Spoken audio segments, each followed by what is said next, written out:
minutes ago. Tyler Kendall. He's worked at Desert Bloom Easy Storage for about 6 months. No criminal record, no prior contacts.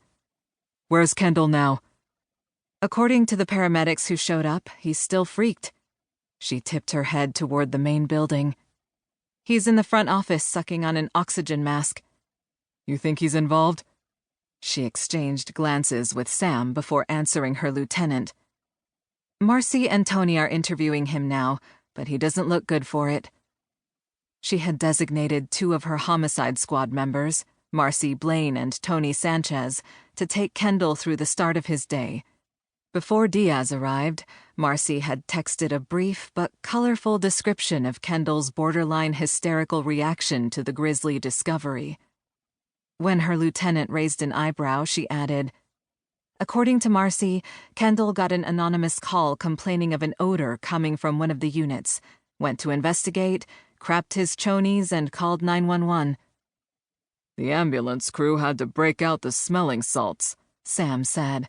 "He still looks a bit green under the oxygen mask." Her partner's comment jarred her memory. "We got lucky with the paramedics this time. They didn't mess with the body." She understood that EMTs had a duty to render aid, but she'd seen them compromise a few crime scenes where the victim was what the homicide squad called DRT, dead right there. Despite obvious signs of death, occasionally paramedics would drag a body across the room, plop equipment on every available surface not trampled by their boots, and leave a blizzard of sterile gauze, white adhesive tape, and other medical debris strewn all over. This time, thankfully, they hadn't gone through the motions. Diaz scanned the bare cinder block walls around them. "Who's renting this unit?" The remaining members of her squad, Stephen Doc Malloy and Frank Fujiyama, were running down the rental history. The PPD homicide unit consisted of 10 squads, each with 5 to 10 detectives. Veranda's squad had 6, usually working in 3 pairs. As the newest member of the team, she partnered with Sam, who'd been working murder cases when she graduated from the police academy. "The site manager showed about 10 minutes ago," she said. "Doc and Frank are with him in the back office digging through their records, but they got a tentative ID." Beside her, Sam peered down at his notebook through half-moon reading glasses. "A subject named Federico Davila rented it out 2 weeks ago. Every way Doc and Frank run the name leads to a dead end. The only photo is the copy of the Arizona driver's license attached to the rental agreement. Fake for sure."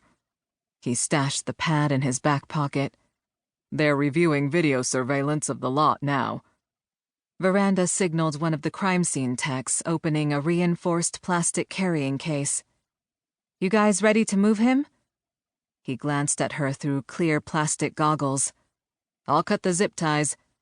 He stooped to pull a flex cuff cutter from a compartment in the bulky case and moved behind the chair. The tech reached down to fasten the yellow-handled tool onto the black nylon restraints, binding the man's swollen wrists together behind his back. The naked corpse shifted, and something red caught Veranda's eye. Squatting, she focused on the smooth metal surface of the chair beneath the man's crotch. The job had taught her there was no dignity in death, only the attempt to bring whoever had caused it to justice. At first, she assumed the speck of crimson was a trickle of blood. A moment later, she realized the shade of red was too bright. The storage facility employee had discovered the body close to an hour ago. Blood would have oxidized after exposure to air and darkened to maroon by now. A distant memory tugged at the back of her mind, bringing with it a ripple of unease. She had seen this before, but where? A moment later, recognition jolted through her like an electric current. "Everyone out!" She sprang to her feet and whirled to face the others. "Now!" Sam stepped toward her, craning his neck to see over her shoulder. "What's going on?" Without answering, she turned to the tech, who stood transfixed behind the chair, poised to cut. "Don't touch him," she said. Eyes widening behind the clear protective glasses,